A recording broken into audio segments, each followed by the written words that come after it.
Hello again, whiskey friends. I'm Darrell, the Whiskey Saint. Thanks for joining for another video. If you're new to the channel, hit that like, hit the subscribe. Definitely helps us a lot. What we're going to be doing today, guys, is getting back into reviewing some whiskey. It's a new bottle that I recently acquired. Haven't really seen too many people even talk about it. And there's probably reasons for that from their last few batches and releases, not being too great. But what we're going to get into today, guys, is the newest release from Little Book. So this is Little Book Chapter 7. And this is going to be an interesting one.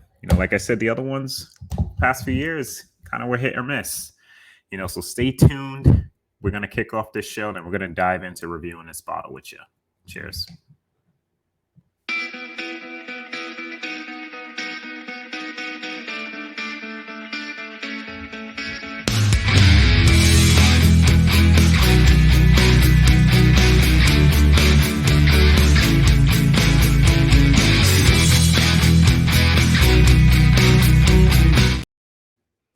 Welcome back, guys. And we're gonna pull this little neck tab off this Little Book.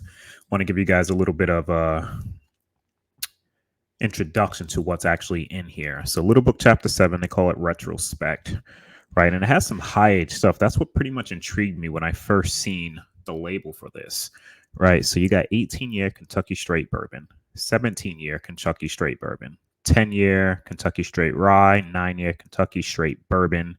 You got a 5-year malt whiskey finished in applewood smoked barrels, 4-year Kentucky Straight Bourbon whiskey, and another 4-year Kentucky Straight Rye.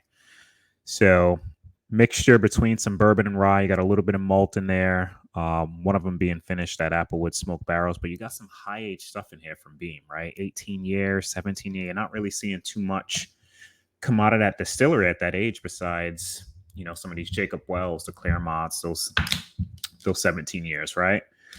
So that's what I said kind of intrigued me. The only thing I wish that they did do is give you the percentages, but from a distillery standpoint, marketing standpoint, I understand, it does have some high age stuff, but is it 40% of the blend? Is it 5% of the blend? And it is an eye catcher. So I get why they did it. But what we're going to do, guys, we're going to pour a little bit of this, give you my thoughts, my initial impressions. I did dive into it a couple times. You can see that it's a little low. I just wanted to make sure that, upon initially cracking it, that I got similar notes or tasting notes, upon, the second and third sitting with it. And ultimately what I wanted to do is compare it to my favorite Little Book that they've done. And arguably probably definitely top 5 Beam products for me ever that I've had. Little Book Chapter 3. This one was a mix between like all their high age cash strengths. So you had a 9-year Basil Hayden's, 9-year Knob Creek, 11-year Booker's, and 12-year Baker's. In this bottle, like I've been nursing it. It's like so low, but it's so good. For full transparency, I did blind it to yesterday. And once we get back into comparing them, I'll let you know which one, kind of won that blind. But we're gonna dive right into this bottle, guys.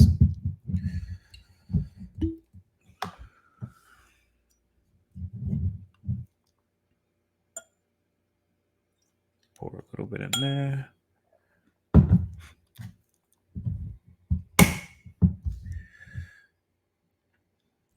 Nice color, which you usually get on all these Bookers. Well, Bookers, Little Books.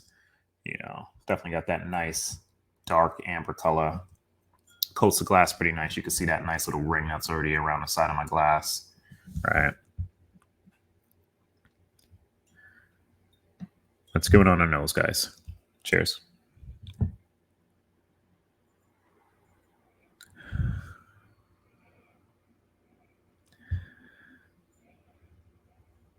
Oh, geez. I can literally like just nose this for days. This takes me back. And it's actually not even from this distillery, but when I first nosed Lucky 714, so that Barton, like high age Barton, gives me like this nice spice along with just a not earthy, but like almost you walked into just a rick house. It's a little wet. You got that musty oak, that farm vibe. if you can kind of like put that into like a smell, like kind of like just walking into a dusty farm that happened to be like a rick house or a barn, right? That was like a rick house.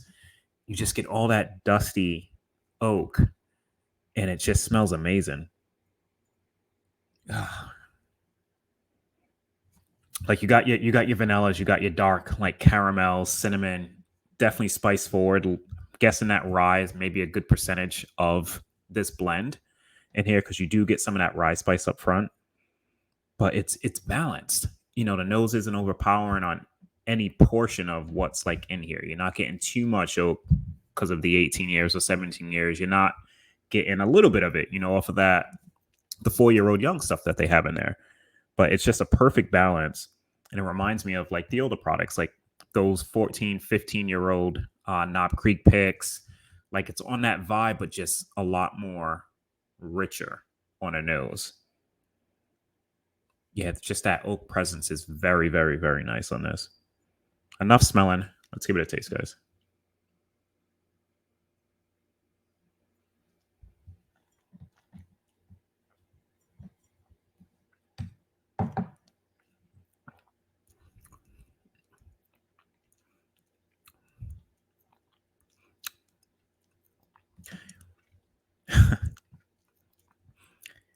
They just need to repeat Little Book 3 in this one here.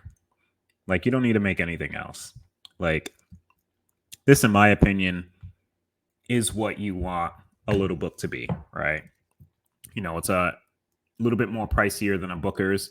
Booker's have been falling off to an extent as well, but mixing this high, and this is a 7 barrel blend or 7 whiskey blend. And you wouldn't know, like, this thing is just perfectly balanced, in my opinion. You get in a ton of that spice. So that rye is definitely, definitely present. Like I said, it doesn't show the percentages on the neck tab, but I would imagine a minimum of 20% of this blend is rye. Like you definitely pick up a lot of it, but it's so nice. And that oak on the nose just flows. But yeah, that vanilla, that caramel, that spice sits in the back of your tongue like it's super thick, like very, very viscous on your mouth. Yeah, and that nose is just different. Like, it's bean, but it doesn't come across as what you think the conventional bean would be, right? Like you do have those standard notes. You're not really getting even like that Knob Creek or peanut vibe either, but it just has that profile, but it's dustier. Um, and when I say dusty, it's different than what the Claremonts, like those Jacobs Wells, those 15 or 17 years, minimum. Like you get a little bit more of a true dusty note. This comes across as just very old oak versus very old whiskey, if that makes any sense. But it's balanced and very, very good. Like if I didn't know what the ages were on this, I would probably think of it as maybe probably a 12-year-old whiskey at cash strength from me, or even a little higher, you know. But it definitely doesn't come across young. Let's go in for another taste.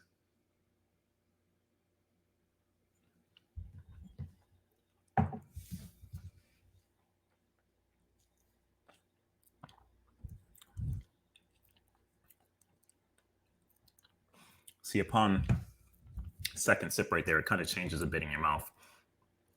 So I get, which I normally don't get off of bean products, is like a nice citrus note, almost like a bitter orange peel,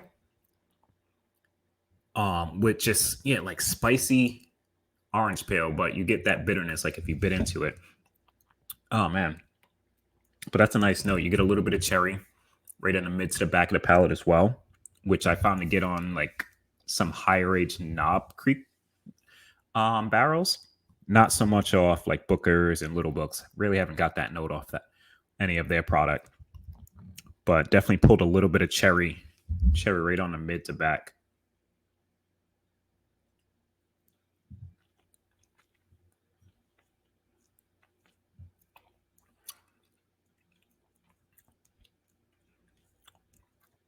Yeah, that cherry's definitely there. And that's really, really nice. Literally right towards the back of the palate. It kind of just makes this just transition that much nicer, right? With that note right at the end. Like this whiskey is really, really good, guys. I know the past few years they've been pretty much missing, throwing some rice whiskey in there and some, I want to say they threw in some Canadian at one point. But this right here, all Kentucky, I believe, besides actually no. Well, it doesn't say that the straight malt whiskey is from Kentucky. So that's the only one that's up in the air, but being it's Jim Beam, it's probably Kentucky. But yeah, this is very, very, very tasty, guys. I'm gonna dive into how I rank this in. I'll touch base on one aspect of it, really, because I think that that's the only thing that I would probably change slightly. Right. So we're gonna do it this way. We're gonna take a look at this, and if you look at my rankings here, nose being an 8, depth of that nose, because just those flavors are so rich and concentrated on a nose that I think it was just a little above. Like 8's usually good. I think this is elevated from. I think it's a great, great nose. Front palate flavors are nice, little spicy. The mid to finish and back of the palate is where it kind of shined for me. You're looking at the mouthfeel. I mentioned earlier, super viscous. It's elevated from that 8 for me, man. Like it coats the mouth nicely. Like it's a really, really good mouthfeel. There's not too much whiskey out there that I'm really giving 10s on the mouthfeel. This is close. This is close. This is really, really good. Mid palate in terms of flavor kicks it up a notch from that front. So I'll have to give it a 9. The complexity, though, is pretty much the same as what the front was, right? So you got those flavors, but it was just turned up a notch. So it wasn't really that much difference in terms of flavor. Just the intensity of it was. So going back into the finish is where this thing really, really shines. Like it's probably one of the best finishes that I had all year. In terms of just length and just the flavors that you're pulling off of it. I had that at a 9 and a 10. 10 in length. This thing just goes on, and the proof's not even that high, guys. It's 118.1, and the proof is typically like I think 3 is at 120. Most of them I think between like 120 and maybe a little above, but for something under 120 to carry a finish like that for me was pretty impressive. Balancing construction, I kind of want to give this thing a 10. I did put it at a 9. Like it's really tough for me to put something that's like perfectly balanced, but for this to have 7 barrels or 7 different whiskeys that they're blended into it, and for it to taste this well, I put that at a 9. Price I will touch on. I did have it at an 8. This bottle retails at $140. I probably would back this down. It's very, very good, but the price point is a little tough, right? Like if those Knob Creek picks were still around, the 14, 15 years, like that's where like the true value was. Like this is fantastic, and I think if somebody buys one, they're not going to be disappointed. Just that price kind of throws you off a bit. So maybe back that down to an 80, to a 7. Bringing us to like an 86, which is still fantastic. For us, like that's up there with cigar blends and some of the better stuff that we tasted, right? So if you look at flavor right here, which contributes to 40% of our scoring, we're at 85. The experience, I got a 90. Experience factors in all the flavor, the finish, and all that good stuff, and that's where it really shines. 9s and 10s for the most part. I don't think it scored under 9. Then you look at the value at an 80. That would probably be just slightly lower, based off of me maybe thinking a 7 versus an 8, guys. But do I think this is a buy? I do. I think this is probably the best one that they put out since 2019. 2019 being the third one that we had over here, which we're gonna pour up really, really quick and just do like a quick side by side, guys. I did blind these yesterday, and batch 3 barely won. And those who had chapter 3, should I say, knows how good that whiskey is. And for me to say that it barely won, and I'm just being honest, like I'm not gonna sit here and lie to you guys. I'll fluff it up. Like 3 is fantastic. 7, in my opinion, is fantastic. And they may flip flop. Like if I did them blind again, I may choose 7 over 3. Like that's how close it was. I will say 7 came across more balanced than 3, but 3 just ever so slightly took it. See, going back into 3, this nose is like those old Knob Creek picks from 2019, those 15, 14-year picks.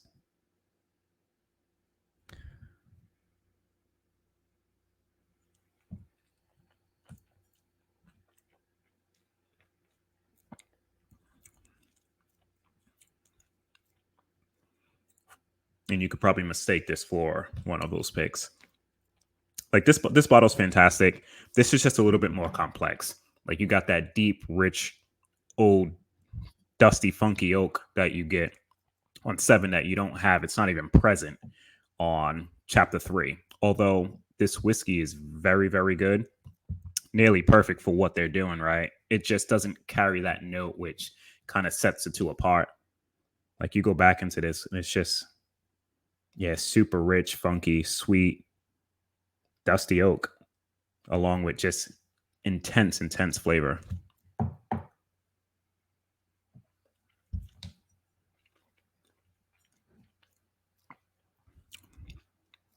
Yeah, both fantastic, guys. If you see 7 or if you have 7 and you tasted it, drop a comment, man. I want to know what your thoughts are on this whiskey. I know there's not many reviews, if any, out there yet. So I'm curious to see what everybody else thinks. I know there'll be a little reserve because of the price, but I think it's worth it. I wish it was maybe a little cheaper, make my my buy feel that much better, or anybody's buy, should I say, feel that much better. But it's really, really good whiskey for what they're doing, especially, like I said, blending 7 different whiskeys together to get something that tastes this balanced. It almost seems like it's just one whiskey in a sense, right? Really, really good job, guys. If you stuck with me this long, I appreciate you. We're gonna probably kick back next week with some more of the poor guesses out of my little sample box over there. Got to put a dent in that, but wanted to shoot this. I haven't seen any, like I said, out there yet. But thank you guys all. Till next time, cheers.